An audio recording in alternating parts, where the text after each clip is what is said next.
অনেক দিন পর এলাম বলে তোমরা যেন রাগ করে মুখ ফিরিয়ে চলে যেও না, ভিডিওটা একবার হলেও দেখে যেও।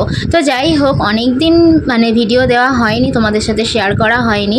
তো আজকে ভাবলাম যে যাই ছাদ বাগানে, তোমাদের সাথে একটু ভিডিও শেয়ার করি আর একটু দেখেও আসি। দুপুরবেলা এসেছিলাম ছাদ বাগানে, দেখো, আর এই যে এসেই চোখে পড়ে গেল আকাশের মধ্যে লম্বা একটা রেখা। এটা কি বলো তো? কয়েক ঘন্টা আগেই হয়তো এখান থেকে কোনো রকেট গিয়েছে, তার যে ধোঁয়া সেটাই কিন্তু এইখানে দেখা যাচ্ছে। তো যাই হোক, একটু আগে এলেই হয়তো আমি দেখতে পেতাম, দুর্ভাগ্যবশত একটু পরেই এসেছি, তার কারণে রকেট দেখা হয়নি, তার যে রেখা সেটাই দেখা হচ্ছে। তো যাই হোক, আজকে কিন্তু বিশাল রোদ উঠেছে। বৃষ্টির পরে রৌদ্রটা কিন্তু খুব সুন্দর যেমন লাগে, তেমন কিন্তু গায়ে ভীষণ কাঁটা দেয়। আর এই রোদটা কিন্তু ভীষণ চড়া। আর তোমাদেরকে তো দেখিয়েছিলাম ছাদ বাগানে এরকম একটা পাখির ঘর করা হয়েছে, সেখানে কিন্তু পাখি ছাড়াও হয়ে গেছে, দেখো।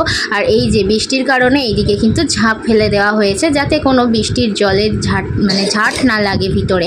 আর এই যে দেখো ভিতরটার অবস্থা দেখো, একদম প্রাকৃতিক করার চেষ্টা করা হয়েছে মাত্র। তো যাই হোক, ধীরে ধীরে কিন্তু আরও ভালো করা হবে। আর এই যে এইদিকে কিন্তু দেখো, যাতে জল না লেগে ওদের খাবার টাবার ভিজে না যায়, তার কারণে কিন্তু এইভাবে ফ্লোরে এরকমভাবে দেওয়া হয়েছে। আর এর উপরে যে দেখো যে সাদা সাদা হয়ে আছে, এগুলো কিন্তু পাখির পটি হয়ে আছে। অনেক দিন হলেও ঘরটা পরিষ্কার করা হয়নি।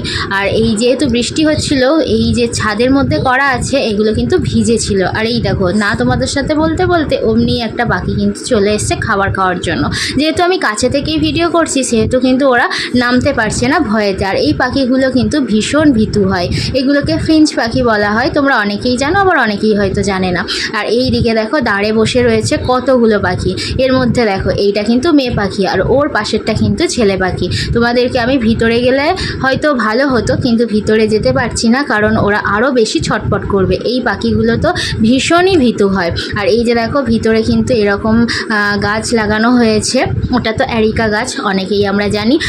আর ওদের ঘরের মধ্যে এই রকম প্রকৃতিকে তুলে ধরা হয়েছে জাস্ট চেষ্টা মাত্র, ওদের যাতে মনে হয় ওরা যেন একদম ন্যাচারালভাবে ঘুরে বেড়াচ্ছে, ওরা প্রকৃতির মধ্যেই আছে। তো যাই হোক, আমাদের এই পাখির ঘরটা কেমন লাগলো অবশ্যই জানিও। এটাও কিন্তু ছাদ বাগানের মধ্যেই করা হয়েছে। তো গাছপালা, প্রকৃতি, পশু পাখি সব আমাদের ভালো লাগে, কার না ভালো লাগে বলো? তো যাই হোক, আজ আসি, দেখা হচ্ছে নেক্সট ভিডিওতে। Bye, tata.